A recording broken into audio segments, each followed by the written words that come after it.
Local 4 News starts now with a breaking news alert. Family members confirming tonight Wayne County Sheriff Benny Napoleon has died after a battle with coronavirus. Napoleon was hospitalized at the end of November with COVID-19 and fought hard, but ultimately had to be put on a ventilator. His daughter Tiffany had kept everyone updated on her father's condition, the ups and downs, but in the last 2 hours he had taken a turn for the worse and he died this evening. Mara McDonald live tonight at the Wayne County Sheriff's Office, and condolences have started to overwhelm us here at the station. Mara. Oh, Devin, I'm sure. You know, in public life here in the city of Detroit, there are very few people who you only need to say their first name. And in this case, it was Benny. And if you said the name Benny, absolutely everybody knew you were talking about Sheriff Napoleon. He really rose to prominence in the early 90s when he was working his way through the ranks at the Detroit Police Department. Back in those days, it was routine to see the dashing then Captain Napoleon or Inspector Napoleon or Deputy Chief Napoleon on television really discussing the major cases of the day. He was ultimately made chief of DPD in 1998 under Mayor Dennis Archer. After his stint at DPD, he moved over to Wayne County. He was made an assistant county executive, ultimately being appointed to sheriff in '09, and he easily won re-election ever since. He was prevailed upon to make a run for mayor in 2013. That did not work out. Mayor Duggan ultimately beat him rather solidly, but he was a popular figure.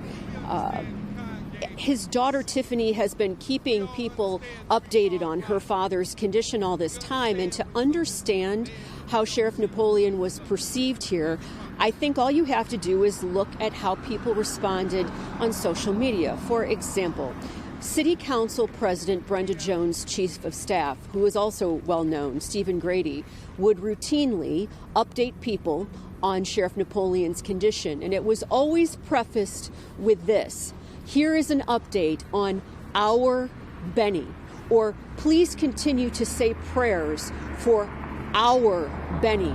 And I think that as a son of Detroit, he's a graduate of Cass Tech. That was how this community felt about him. One of the first people that we got condolences from tonight was longtime Wayne County prosecutor Kim Worthy, who had this to say: "I cannot even begin to imagine a world without Benny in it. He was a beloved, iconic, and respected law enforcement official. He was progressive, and he was old school. He was tough, and he had a heart of gold." And Devin, Kimberly, I know the newsroom is starting to get slammed with calls and with condolences, and I think this really is just the beginning. We're live at the Wayne County Sheriff's Department tonight. I'm Mara McDonald. Back to you. You know, Mara, noting that he started, I believe, with the police force when he was just 18. So from all that time in the force, working his way through the ranks, then moving over to sheriff, really a guy who actually did spend his entire life serving Detroit in one way or another. Absolutely, in public service, Devin. Yeah. And I think that is why you have people who respond to it as our Benny. You don't usually see that. I mean, people say, "Oh, I hope they feel better," or, you know, whatever. But it's the "our" portion of it, I think, that really struck me, and that is truly how he was perceived. There are a lot of people who are taking this really hard tonight. I've had people who I haven't talked to in 25 years call me tonight saying, "Is it true about Benny?" Yeah, exactly right, Mara. So many people who know they've lost a friend, including me. All right, Mara. Tonight, those closest to Benny Napoleon are paying tribute to their friend. We spoke with former Detroit Police Chief Ike McKinnon just minutes ago on what he'll miss the most about the sheriff. Well, the friendship and the smile. You know, I mean, you know, when he's a young man who had this tremendous smile and was so dedicated to, number one, his family, but number two, the city of Detroit. And you think about this, a person who has spent so much time to serve our community and do a tremendous job. That stands out for me. I mean, his love for family, love for the city. Stands out to you and so many others. We're also hearing from Detroit Mayor Mike Duggan. He just released this statement moments ago, and it reads in part, "I am shocked and saddened at the loss of one of our city's greatest public servants and native sons, Benny Napoleon. I can't think of a leader in this town who has been more loved and admired than Benny. He was born in the city, served our community courageously his entire adult life, and loved Detroit as much as anyone I've ever known." That from Mayor Duggan.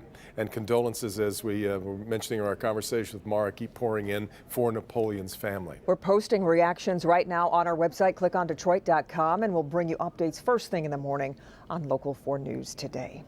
We've got more breaking news just into the newsroom, this time from Madison Heights, where police say an 18-year-old has abducted 2 young children. Police say the suspect is Lamont Bronner. He allegedly assaulted the father and drove off with a 4-month-old and 1-year-old, both little girls. Police believe he may be headed toward Detroit or Toledo. They say he's armed. Police say he's driving a black sedan, but they do not have a license plate or vehicle description.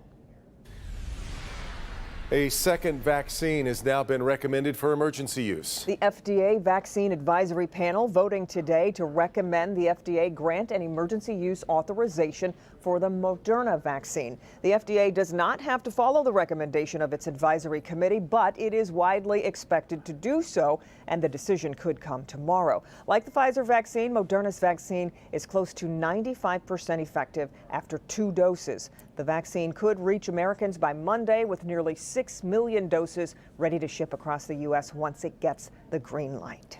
Henry Ford hospitals have started giving out the Pfizer vaccine to its staff. Each of the health system's 5 hospitals received 975 doses to give to healthcare workers who are, of course, at the greatest risk of exposure. Among those who received the vaccine today, Dr. Janae Caldoun, the state's top medical executive and an ER doctor at Henry Ford. We are now in a new era in fighting this virus. There is hope, and the end is near. Because of this vaccine, 2021 will be very different.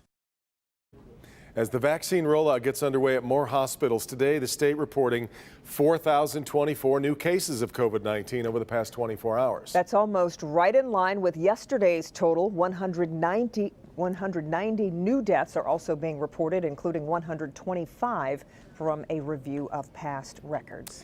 Our Paula Tutman is working on exclusive for Local 4 News Today. Good evening, everyone. Here's what I'm working on for tomorrow morning. Her name is Dr. Ovetta Fuller. She's a microbiologist and immunologist for the University of Michigan, and she's been a member of the FDA's Vaccine Advisory Board for the COVID-19 vaccines.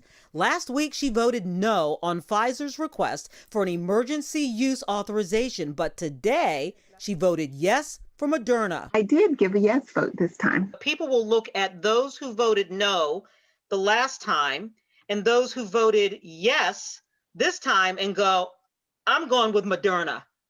Is that fair? So why no on Pfizer, but yes on Moderna? The exclusive story tomorrow morning on Local 4 News Today. Paula Tutman, Local 4. Really interesting. Can't wait to hear that, Paula. All right, well, a snowy night across Metro Detroit made for some really slick roads. Let's see if we're done with the snow for the evening. Here's Ben.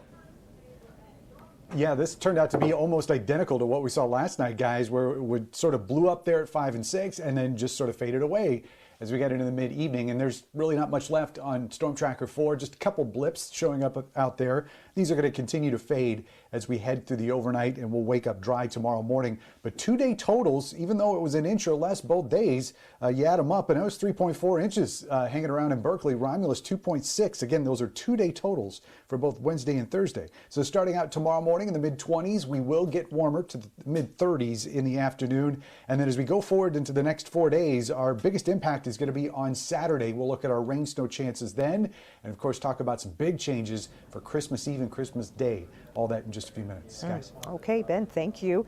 As COVID restrictions continue for businesses during another one of their busiest times of the year, many are doing whatever it takes to attract customers while staying safe. At the Village at Rochester Hills, several restaurants have gone to outdoor dining this week. But as Jason Colthorpe reports, there are still some signs of normalcy. Well, usually when the temperature drops, so too might the number of customers at an open-air shopping mall. But this time around, places like the Village at Rochester Hills are using that open air as an advantage. Just hear those sleigh bells jingling, ring ting tingling too. It's beautiful. It's absolutely beautiful out here. It's lovely weather for a sleigh ride together with you. It definitely looks like Christmas. The lights, the ambiance. And the kids are still excited to come out. Hey, how are you? Kids still get to see Santa. My son didn't get to sit on his lap by appointment or anything like that, but it's still the experience. And even from 6 feet away, Santa still gets some attitude as well as some smiles. Really miss holding the real little ones. I've had a few requests and I just can't do it this year. We'll be singing the songs we love to sing. With 8 shopping days left, no one here is complaining about having to walk outside. You just get all bundled up and I don't know. I just get into the Christmas spirit. Exactly. More people are eating outside as well as outdoor dining popped up this week at many of the restaurants at the Village. And if it's got to be outside, then it's got to be outside, but we'll take it. Cruise and Muir has been getting by with carryouts, but this week it added a couple of tents for the bigger crowds. We got all the Christmas lights up, and while it may be a different feel, people are still excited that it's the holidays. And it's also nice to get out on a night like this where the snow's coming down and you get to see Santa and all the lights and walk around. Merry Christmas to everyone. And from what we can tell, everybody seems to be following the rules under the COVID restrictions as they should while they're out here. So it still is the most wonderful time of a very strange year. In Rochester Hills, Jason Colthorpe, Local 4. All right, Jason, that's true. All right, still ahead, a Metro Detroit couple still says I do despite having their wedding day canceled due to a medical emergency. Unique ceremony that took place inside DMC's Harper Hospital coming up. An Ann Arbor man arrested for sexually assaulting his 96-year-old neighbor avoids prison time. Why the judge imposed the reduced sentence. That's next. But first, if you are just joining us, we continue to follow breaking news tonight. Wayne County Sheriff Benny Napoleon has died tonight after a battle with COVID-19. Sheriff Napoleon was hospitalized about a month ago with complications from the virus. A number of members of his family have also had the virus, including his brother Hilton. Napoleon was put on a ventilator about 2 weeks ago. Benny Napoleon dead tonight at the age of 65. We'll be back.